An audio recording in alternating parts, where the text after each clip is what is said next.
welcome you to our first triple crossover podcast of Talk More Talk, When They Was Fab, and Two Legs, Paul McCartney podcast. So, Kit, why don't we ask them how many of them have heard at least one of our shows? Yes. Have you heard of at least one of our shows, or if you're all familiar? Okay, excellent. All right. Tony has. Yes, I know Tony has, yeah, for sure, and I know Austin, familiar with Talk More Talk. Do you know 2 legs or no? I know 2 legs also. Okay. Excellent. Okay. So we have a really interesting, we think, anyway, topic that we've been working on. And it's related to the release of course, the documentary that we all love that came out last Thanksgiving, Get Back. But we are going to talk a bit about that, but we also talked about the sort of evolution of Beatles documentaries in general. And that got us talking about how, the different documentaries that really grabbed us, when we first started becoming fans. And even more interesting, we talked about how Let It Be was kind of the first Beatles documentary, and what was the latest documentary that came out? Get Back. So it's kind of a same footage. Yeah, kind of a full circle. Is I usually don't quote Oprah, but it is a full circle moment. That's the only time you'll ever hear me quote Oprah. So that's what we're going to talk about. We're going to talk about, and we're going to use 3 documentaries as sort of our anchoring points here. Condensed Cream of the Beatles, The Complete Beatles, and Anthology. And then later on, we want to hear what your favorite documentaries are. So before we get started, I'm Kit O'Toole. I am the host of Talk More Talk. Andy Nichols, he is the host of Two Legs, and Ed Chen, the host of When They Was Fab. So we're going to kick this off with Ed. So Ed, take it away. So let's see. I guess I get to start with this because I'm the eldest by just a little bit over Kit here. My introduction to Beatles documentaries, I was too young for Let It Be when it first came out.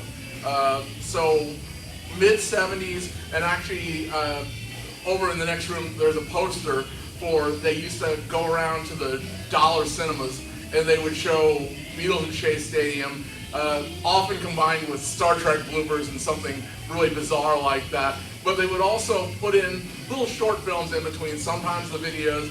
And one of them which came out was this thing called Braverman's Condensed Cream of Beatles. It's about 15 minutes. It was actually originally created for Geraldo Rivera and Good Night America or something. Yeah. And there's actually a halfway decent copy on YouTube now from Geraldo. For the longest time, all we could ever see was just this horrible washed out sepia tone thing. But the thing about Condensed Cream, it was really the first time I'd ever seen the footage collected. The footage came from the collection of Ron Fermanagh. Ron Fermanagh, who is best known to most of us for working for Apple in, I guess that was the beginning of the DVD era. He produced a stereo version of Shea and remastered Shea, which is still not out there. Yeah, that's right. It's still not out. And he's the one who really did at least some of the restoration pre-anthology. But in this 14 minutes, not only do you get a bunch of really cool transitions and animations to keep your eye on the screen, you get lots and lots of Beatles footage. Just little 10 or 15 second clips of it, but it's enough for you to be able to get into the scenery, to be able to see what the content of all of this was.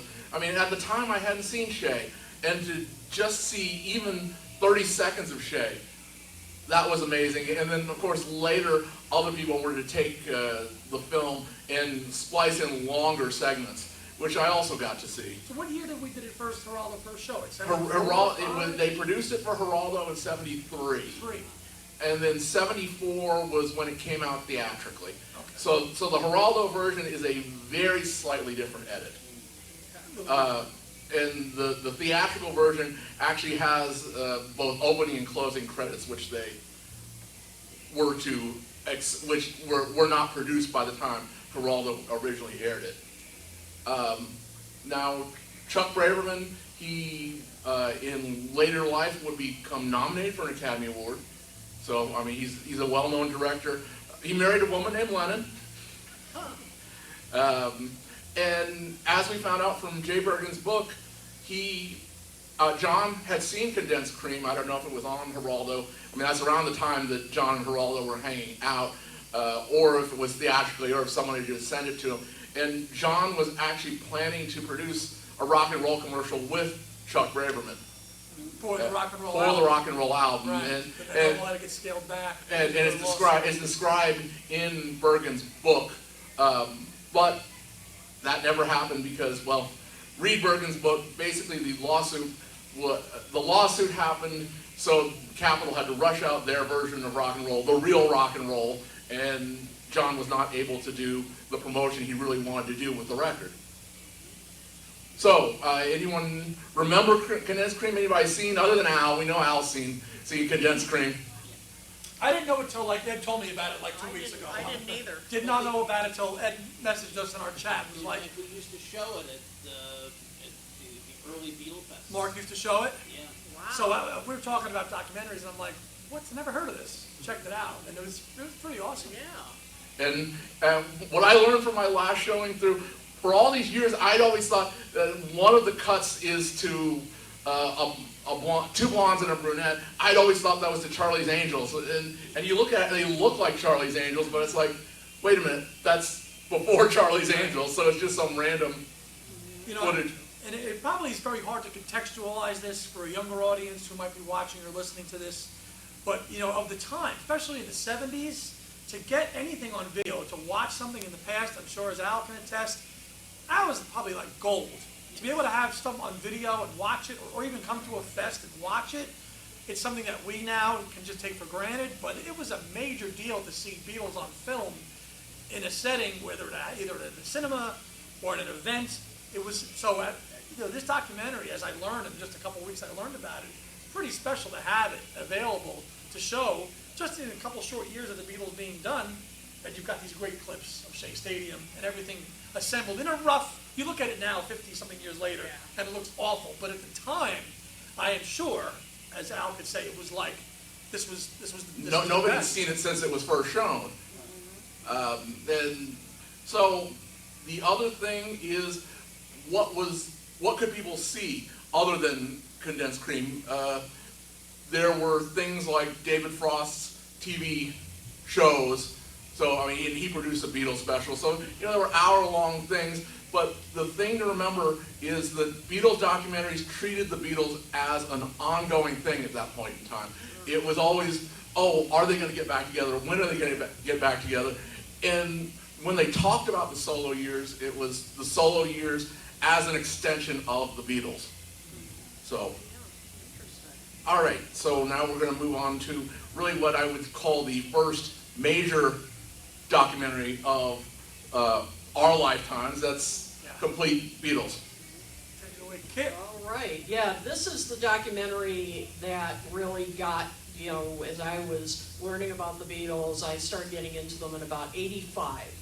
And this was the documentary to watch if, you wanted to learn more about the Beatles. And, it's just kind of amazing looking back on it. It came out in '82.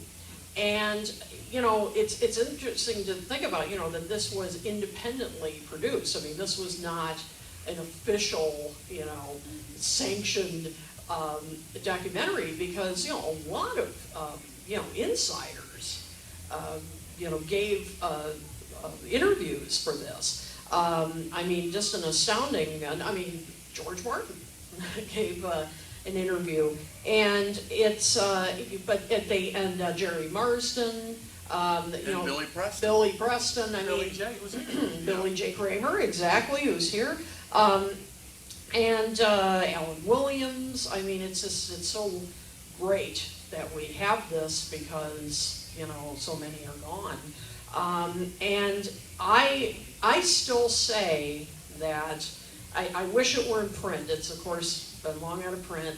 I wish it would go back because I've often said, you know, well, we're going to be talking about anthology in just a minute. Andy will be covering that. Anthology's great, but I've often said if you want to introduce somebody to the Beatles and give them an overview of their story in just a couple hours, the Complete Beatles did an awfully good job.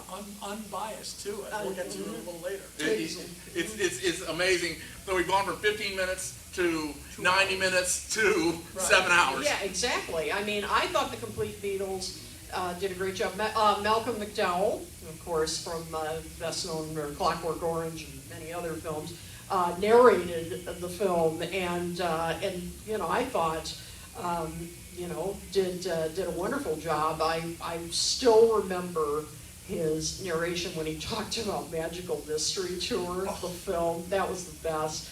When he said, you know, they decided to, you know, gather a bunch of, you know, people, so, like, you know, I forget how I put it, but phrase it, yeah, to get people in the countryside to film whatever happened, but unfortunately nothing did. Yeah, I mean, it was like, yep, that's it. That summarizes exactly what it was. But, you know, there are just so many wonderful moments of, you know, Jerry Marsden, who, of course, you know, came here to the fest many times, showing, you know, demonstrating Lonnie Donegan's Aggie Dacky, as he called it, you know, how his sounded, and then how the Mersey Beat groups kind of rocked it up. I mean, there are just some, you know, wonderful moments. I think Horst Fasher was interviewed in this. I mean, my gosh, you hear Horst Fasher talk about, you know, Hamburg? I mean, you know, and how you know, rough it was. They talk about the, you know, the Beatles' final tour, and, you know, how it just, how you can kind of see in that. I mean, they really don't hold much back about how wild it was, and you can kind of see why they wanted to stop touring. I mean, how just, you know, dangerous it had gotten for them, for their personals. What, Tony? John was getting death threats then. Right. Yeah, absolutely, and they really show that.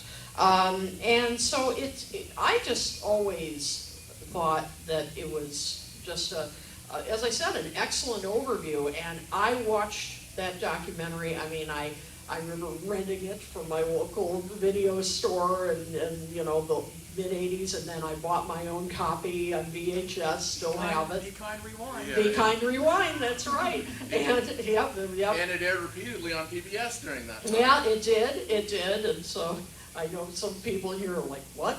But this is old school. And as I understand it, when Anthology was being created, I think Paul bought all the negatives and all the rights to it, and the odds of it ever being released again, I think, are pretty low, and it's a shame because, you know, it's really, I think it still holds up. And it's a lot shorter than Anthology.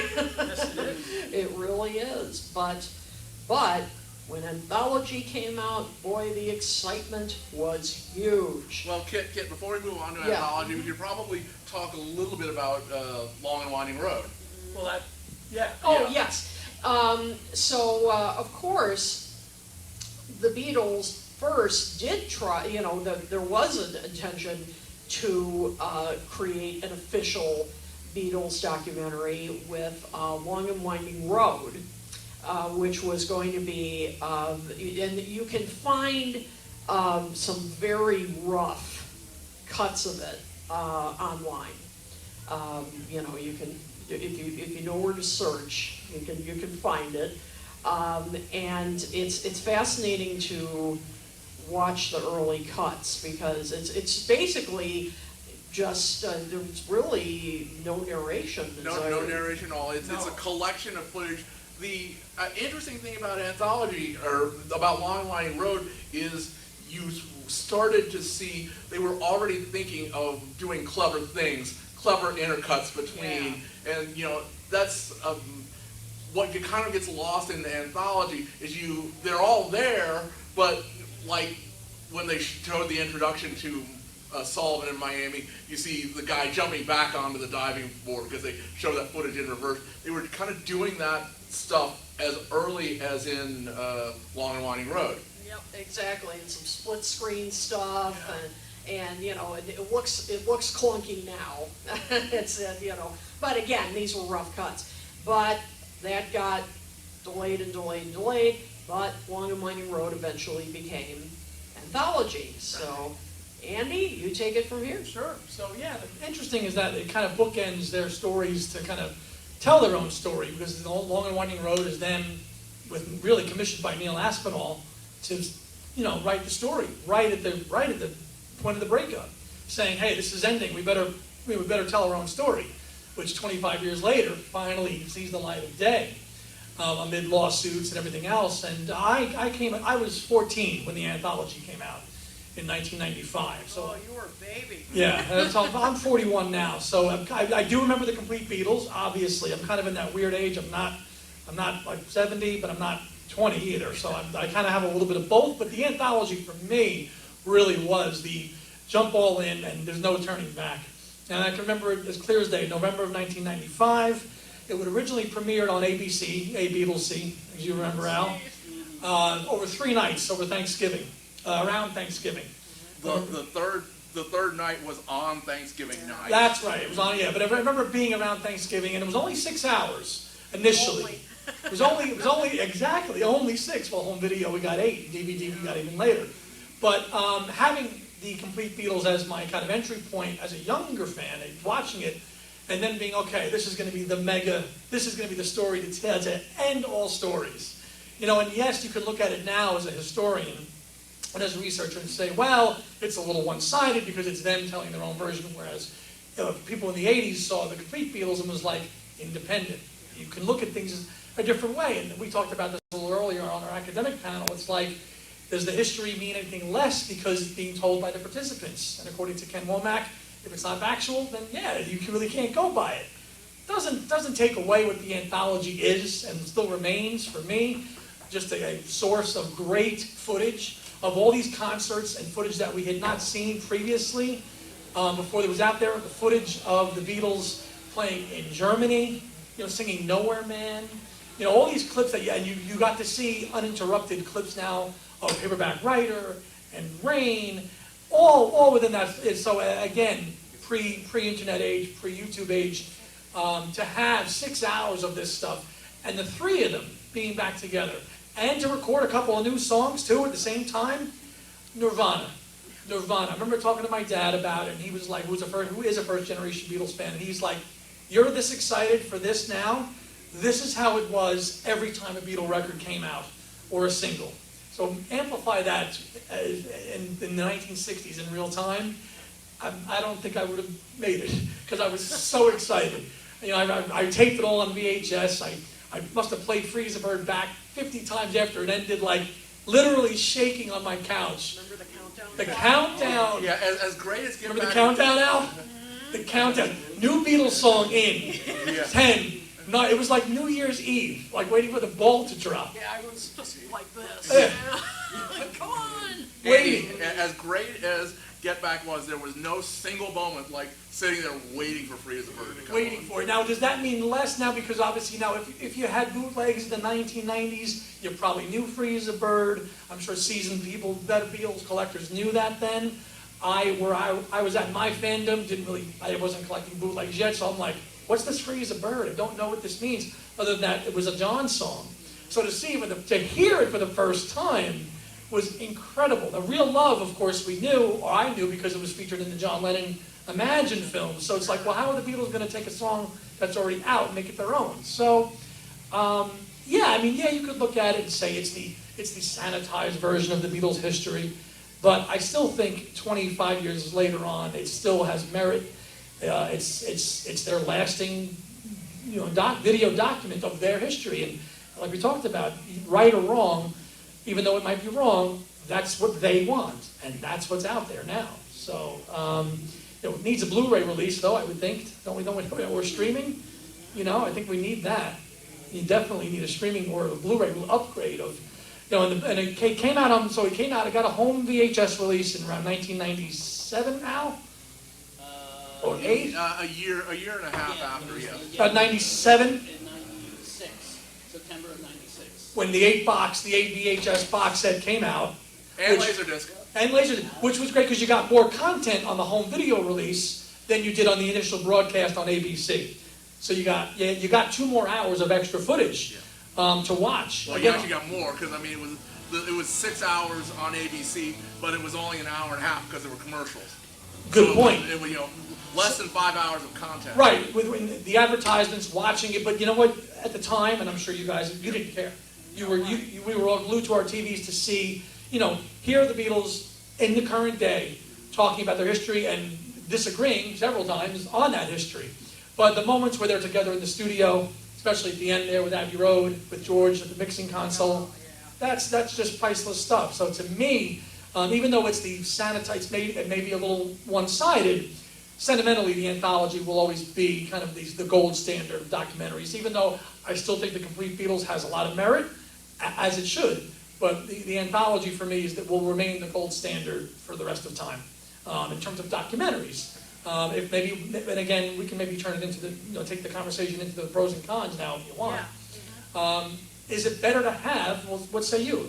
Let us know. Is it better to have, something sanctioned by Apple, or something independent? I think look, you can't have. Listen, I think more is always better. So I don't think there's one right or wrong answer. You can have a little bit of both to look at that. So I think more is better. I think it helps, and especially as history and time marches on. If there's other viewpoints out there, then that'll always lead to future discussions and future, so that maybe the story may not truly be finished. Yeah, I mean, there are pros and cons to both, because like independent documentaries, not sanctioned by Apple or authorized by the Beatles, they can be great. There's that documentary that came out, I think it was in like 2011, called Strange Fruit, which was about Apple, the creation of Apple and Apple artists, the Apple label. Now, the cover, I don't know why they picked that cover. It is so cheesy. I mean, it looks like they just cut and paste some images and just slap them on there. I mean, it looks really cheap. And so you just look at it at first and you just think, oh, this is going to be just some like cheapy documentary. There isn't going to be any original music in it. You know that. They're not going to pay for the licensing the music. But it turns out it's actually quite good. It's a really fascinating look at the history of the creation of the label, the different artists they signed. There's some great interviews, so you can be really surprised by some of those independent ones. And because you're getting information that you're not going to get in an Apple-sanctioned project. So Yeah. even though they're unofficial, and I personally tend to stay away. If it's not legit, or it's not endorsed, and it has the blessing, I generally stay away.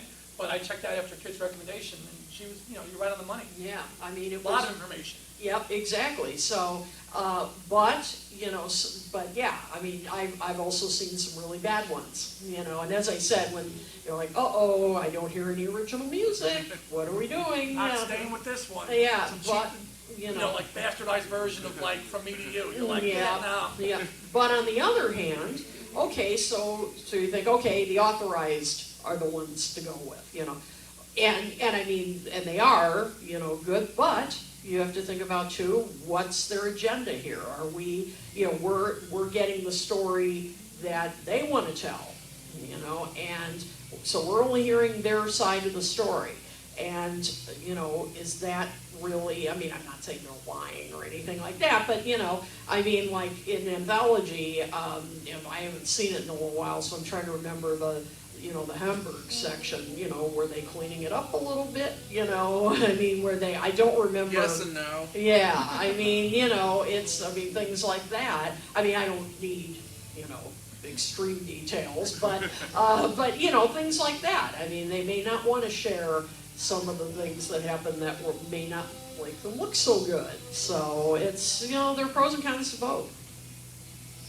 So you say that, Kit, but I mean, you look at the trends in Beatle documentaries in the last 10 years, you're still looking at people's opinions. You've got things like good old Frida.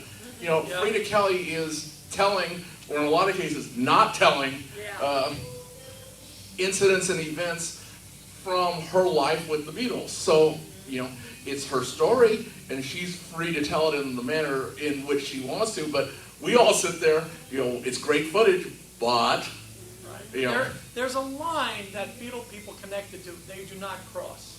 Yeah. They might kind of talk a little bit, like Frida Kelly, who was actually in the inner circle, you know, but there's a fine line that they don't cross. And you can, if they're still in their good graces, that's why. And then to take another example, there were 2 documentaries about the Beatles in India. There is Paul Saltzman's Meeting the Beatles in India, and there is the Beatles and India. You know, and they are very different things. Meeting the Beatles in India, Paul Saltzman is kind of telling his story. Now, he's got a lot of interesting facts which came after he left. He ended up leaving India right about the same time Ringo did, but he still tells the whole story beginning to end because he knew the people in the ashram, and he tells what people told him. And he's actually kept up with people like the real Bungalow Bill. Yeah. Whereas Beatles and India is much more of a separate documentary. It is a piece talking about the relationship of the Beatles as individuals and as a band with the country of India. And then the business of going to see the Maharishi is just part of that.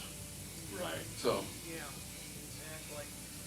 Yeah. So let me throw this out to you guys.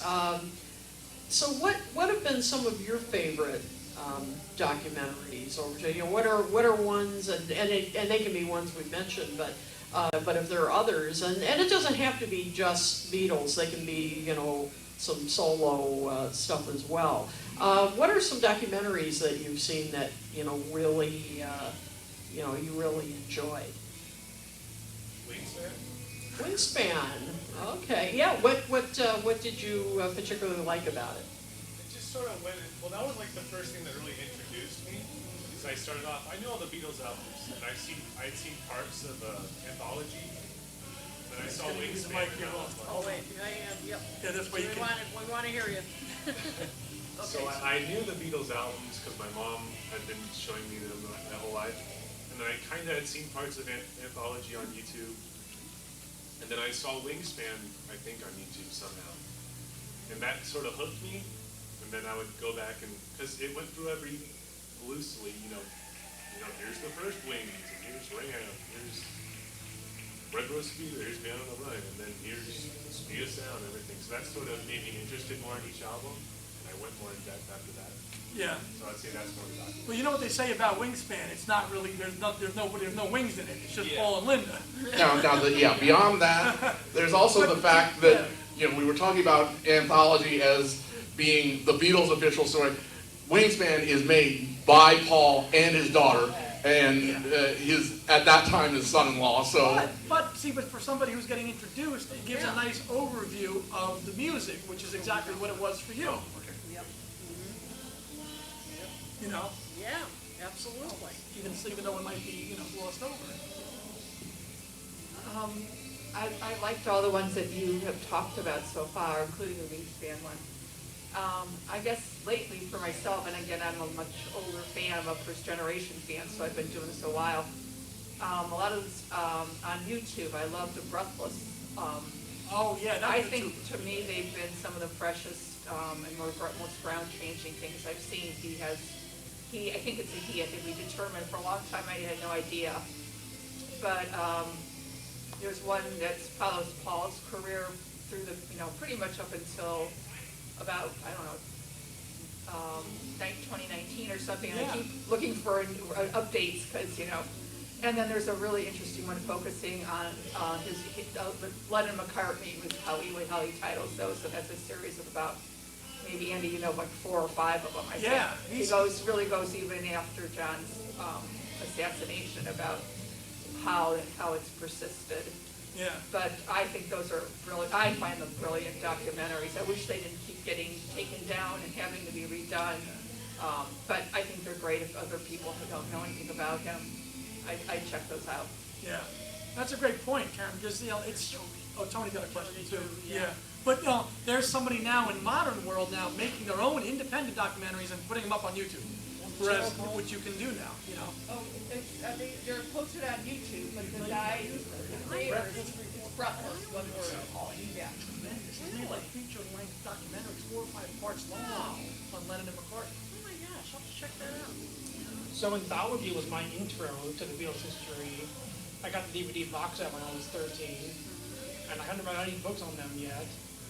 I just loved the stories in there, and I noticed, first off, that Paul beat me on a boat in all the interviews. Yeah. I don't know why, and George was in the garden. And then a few years later, I saw the movie Imagine, John Lennon, and at that time, John was my favorite Beatle, and that movie is just so heartwarming.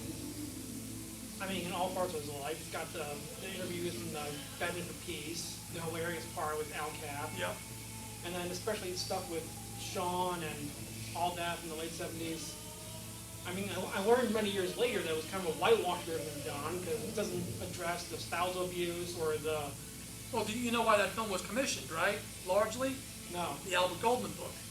Oh. The Albert Goldman book came out prior to this film, and there was a lot of backlash within the Beatles camp about this, and to repair John's image, this film was commissioned by Yoko Oh, that makes sense. to make that film, to make that documentary, and paint him in a nicer light because of the backlash to the lives of John Lennon by Albert Goldman was not good if you were a Lennon person or a Beatles person. So that's why that film is so lovingly well done, to your point. Yeah. And very touching and a great documentary.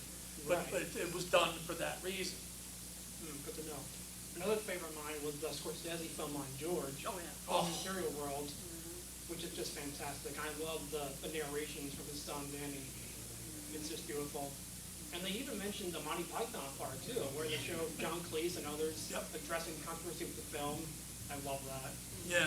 Yeah, there's been some nice, I mean, in lieu of, there's not too many official or even big major name documentaries, complete Beatles anthologies for the Beatles, but there's been some great solo ones, like Living in the Material World, Lennon, New York City, right, Ed? I mean, there's, U.S. versus John Lennon. U.S. versus John Lennon. There's a healthy amount of documentaries just on John, Paul, and of course that one you mentioned, Tony, is, we're watching that on HBO, and it was exhausting, but so well done. Yeah. And I remember seeing the movie where McCartney interviewed Father Paul. Right, Wingspan. Yeah. Wingspan, yeah. But yeah, the CD Wingspan was my intro. Oh, he's got it. And if we're going to talk about that, An Accidental Film Studio, that is a really great documentary on George Harrison's, not so much his music, but his life with Handmade. Yeah, I don't know if we could sort of amplify the, Oh, we'll hear it. yeah, we'll hear it once, yeah. But there's been some good ones. Yeah. Poor Ringo doesn't I have too forgot many about that we that. talked about. Yeah, we were looking, we couldn't really find anything on Ringo. Yeah, Ringo needs a I got 2 documentary, books on darn it. him. Yeah, Yeah. yeah, And, but Accidental Studio, I totally forgot about that. yeah. I mean, that's a I good just one. bought the India movie here. Oh, okay. Another Yeah. 70s one that's really good that we found out in our research and planning for this talk was All You Need Is Love. From Tony Palmer. Tony Palmer from 1975, which was the basis for the Ruddles film, All You Need Is Cash. And that's, if you want another 1970s look at a proper film, it's a little bit, it's longer than... Well, it was what had happened. So yeah, there's Tony Palmer's documentary, and George has shown Eric Idle the original, Right. the same cut of Long and Winding Road that is out there, and you can also see how Eric Idle picked little pieces of To out of mimic- Long and Winding Road to and mimic All You turned Need them Is into the Cash. Ruddles. Yeah. But there's so anything pre-1980 is always worth gold.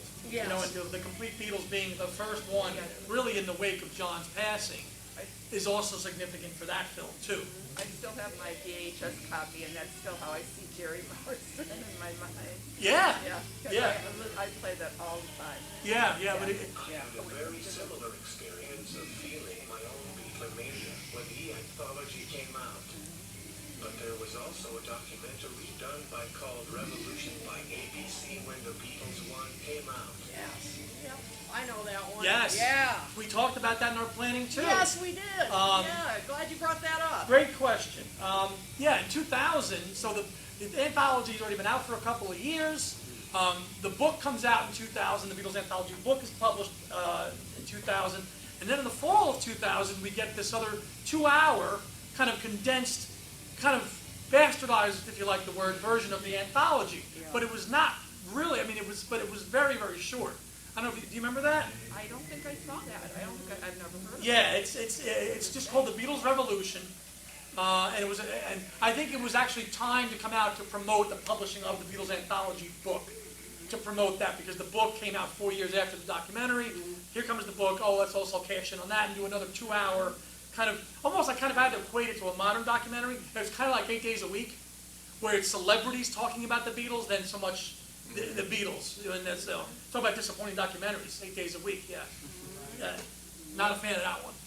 It's kind of what Eric Idle parodied in the second Ruddles movie, which is also much worse than the first, if you've ever seen that. Yeah, I've only seen the first one. Yep. I've only seen the first one, but yeah. But yeah, there's, you know, it's been up and down with documentaries. And, Oh, wait. Oh, yeah. You Yep. have more?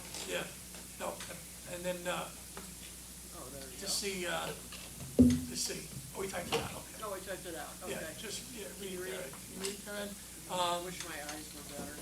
Oh, you okay? Yep. Yeah. Too many. Oh, Ed, you can read it. Oh. I think when one came out, When one came out, which was also 2000, right?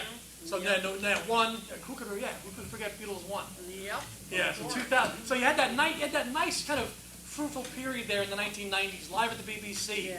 in 94, the anthologies in 95, 96. Yellow Submarine 30th anniversary comes out in 1999. So, and then Beatles 1 in 2000. So they really had a real late kind of, you know, renaissance there, 25, 30 years post their breakup. so for a brief diversion, Andy, are you of the age when one actually meant something? I mean, I think I can speak for Kit and myself. When one was announced, it's like, oh, do we really need another greatest hits album? Well, I was when one came out, I was out of high school, when I was 18 or 19 years old, so didn't need it then, because of course even back then I still had all the CDs. This is pre-Napster, if anybody remembers what Napster was. So pre-digital. So I of course I had everything, but of course, gotta get it. Gotta get the CD, Yeah. gotta get the vinyl LP. You know, I haven't touched it in 20 years, but I bought it. Yeah. Just another, you know, and again, it became a talking point, you know, because the Beatles are now relevant again in 2000, and it's, again, so the sales of one, I think, outsold any Beatles album By far. by far. So, which is incredible on the hugeness of, to me, which was the anthology and that fruitful period that predated that. So, you know, yeah, so that was all around that same time. But I don't think there's any, 8 Days a Week might be the last big significant sanctioned documentary is 8 Days a Week, right?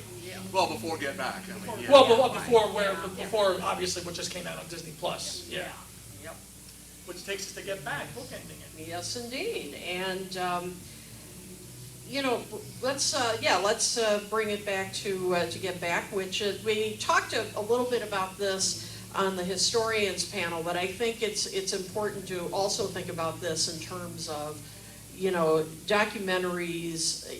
You know, documentaries can really influence how, you know, we feel about the music, about the band. I mean, you know, they really, because of, you know, their viewpoint, and also, you know, Get Back, I think it's safe to say, you know, gave a new perspective on the Get Back sessions. You know, obviously Let It Be cast, I think it's safe to say, a more negative light on those sessions, and then Get Back presented a more, you know, complex, you know, I would say three-dimensional kind of picture of it. So,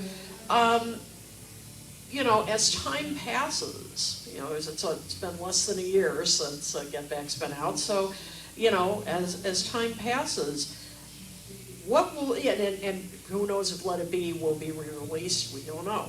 You know, it was supposed to be, but so far, you know, nothing. what will be the effect? How is this documentary, Get Back, going to impact Beatles history? Is it going to rewrite history? Is it going to rewrite history? Yeah. Which, again, it could be a little historical revisionism, trying to whitewash a very badly painted picture, which, according before this Get Back documentary, what has been. It's been painted, especially because the Let It Be film originally. I mean, have you guys seen the Let It Be by itself? Yeah, you've seen it. So yeah, It's very sad. right, so it's sad, right? So it paints a very, very sad narrative that has lingered in Beatles kind of history for years and years and years. Now you've got this 8-hour mega thing, anthology-esque style, on one project that was covering 3 weeks' time. So is that an attempt to kind of whitewash the history, and forget about it and say, well, as time marches on, we want this to be remembered as a more fond period. It wasn't so dark, it wasn't so gloomy, and it wasn't, as we saw. There were times when it was really great, but as somebody who's a kind of follower of the study of history, I also think we can't stray too far the other way and say that it was all, pizza and fairy tales, to quote Paul. It wasn't. It was not a great time, but there was some good moments in it, and I think the 8-hour documentary goes above and beyond to show those great moments, to show the chat between John and Paul in the cafeteria with the enhanced audio that Peter Jackson cleaned up in the kitchen. Things like that, to really go out of his way to show, hey, it wasn't all gloom and doom.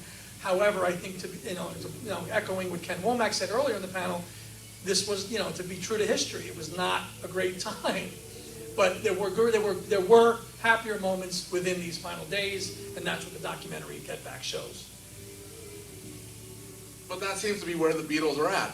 You look at the 50th anniversary re-releases, what was the main talking point other than we're cleaning up the White Album? What was it that Giles Martin and everyone else was saying? Oh, we listened to the tapes. I don't hear any of this arguing. I don't hear them being in separate studios.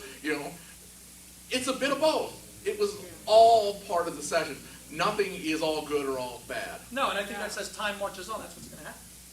Yeah, absolutely. Yeah, that's what I was saying. I think, Get Back paints a three-dimensional picture. I mean, it's because, when it came down to it, when the Beatles were playing music, they got along. I mean, they had some arguments, of course. I mean, I think every band does. I mean, I don't think any band is constantly saying, oh, I agree with everything you're choosing in this. Of course not. But I think, a lot of it was business stuff that they disagreed with. But another thing I was just thinking when you were talking about, with Get Back being 8 hours, the other thing is Michael Lindsay Hogg was, pretty limited as to, time. I mean, he only had 2 hours in his film to tell a story, and Peter Jackson had the luxury of 8 hours, and in streaming format. And obviously Michael Lindsay Hogg did not have that luxury. So, and it's just interesting to think about, though, why he chose to tell that particular story. And of course the Beatles had it, they had input into the editing process. With Paul coming in and saying, I want this taken out and I want this taken out and put this in, and then John would come in and say, I want that taken out and I want that put in, and so, that's how we ended up with, that cut. I mean, there are a lot of complicating factors here. Yeah, I mean, we know that there's a 3.5-hour cut, the one that was screened for the Beatles and families on the night of the moon landing. Right. So, and we know for a fact that 3 of the Beatles, who will be unnamed, said there's too much John and Yoko in this thing. So, yeah, and I kind of wish we'd gotten that as an extra on the Blu-ray, because I'd really like to see what's in that 3.5-hour cut. What's in that cut? Yeah, what's in that cut? Even so, I think to Get Back, I remember getting up at 3 o'clock in the morning to watch it because my co-host partner wanted me to get up and then react to it on going on YouTube Live as soon as it was done when it dropped. But even watching it those first few nights, that magic was back. It was like a real big Beatles documentary is back. And that touching moment when Paul's sitting there going, and then there was 2, like basically crying. I mean, does that not pull at your heartstrings? Yeah, no, that's. Sitting there realizing what's coming. And Jackson did such a great job with it. So it's their version of it, and I think obviously we're better that we have it. And of course, we're always going to want more. We always want more. You know, why isn't Let It Be included with that? And when we were at the New Jersey Fest on the Zoom call, with Michael Lindsay Hogg, and they were explaining like, look, this is Let It Be is one film, and Get Back is a separate film. Peter said, I'm not trying to whitewash and erase what Michael Lindsay Hogg was trying to do. These are two separate films telling two separate stories, and I thought that was pretty enlightening to hear him explain that, because a lot of people think, well, it's just being made to just erase what was done. That's not the intent. That wasn't the intent at all.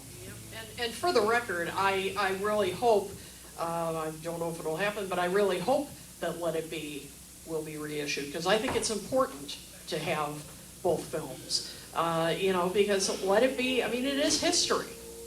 It is part of Beatles history. And, I mean, I think you need both sides of the story here, because there are elements of truth in that too, So I know that probably, the Apple camp would rather see Let It Be go away. But no, I think, as a scholar, as historians, I think it's important to have both. Yeah. I really do. Agreed. Yeah. We got I'm coming to you. But one thing I do want to say is that both in video and audio, even Get Back is not exactly what happened. Yeah. I mean, we know for a fact that Peter Jackson's sitting there going day by day, but you can look and listen to the Nagras. He's pulling little bits from different days, Sure. not completely, and not to misrepresent what was going on, but he tries to get a complete conversation, and sometimes that means that he's going to pull three sentences from 2 weeks in the future. Yeah, that's some frenetic editing, and if you're Peter Jackson, you can do that.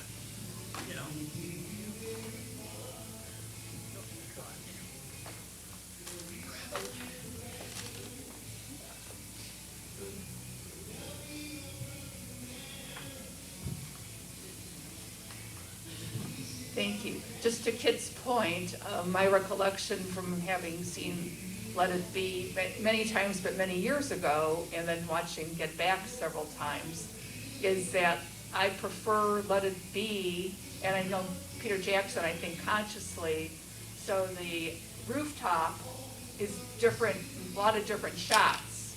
So, and my recollection is that that those in some ways were, to me, preferable, or I would love to have them both. Yeah. And then, of course, the very end, and the Get Back doesn't have these full performances of Long and Winding Road, and Two of Us, and Let It Be. Right. And and I really want those back. Yeah. We need those as well. Yeah. And folks who never saw that, again, I've only seen Get Back, the younger fans, so they have missed that. They don't know what they're missing. Right, which, and Let It Be, so it really needs to be. Aren't some of those in the OnePlus? I thought. Long and Winding Road, I think. Yeah, Long and Winding Road is in OnePlus, but to your point, you want it to be included in the whole presentation of the documentary. Yeah. Because especially those songs are mega songs that are part of the story. You want to see Paul sitting there with that beard and at the piano, hammering away at it. Yeah. That's why we're here. We want to see John plucking on a bass, not interested, sitting there, playing bass to Long and Winding Road. That's why we're here.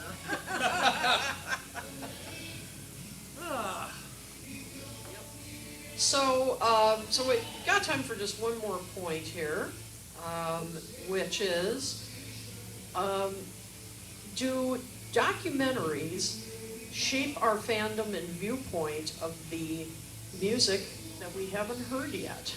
Yeah, I think actually it does, and I think, Kit, you'll agree, because you watch a documentary unvarnished, without any bias, and then somebody tells you something, you take it as gospel, right? And I think, and you brought this point up and when we talk, and I'll let you talk about it, but it was such a great point, and it rings so true, because if you don't have any preconceived ideas, and you don't know any of the music, especially pre-internet days, you just watch it and say, well, that song or that album is not good because, John Smith said it wasn't.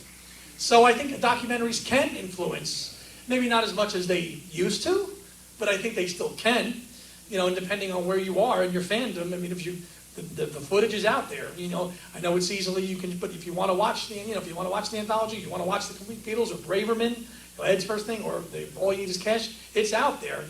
If you follow the timeline of the documentaries and don't jump around, you'll see how the narrative changes as time goes on. So especially with the death of the Beatles as they come into that timeline too. You see how the documentaries, and just like books, they change. But yeah, I think they definitely can change somebody's fandom if you haven't heard the music yet.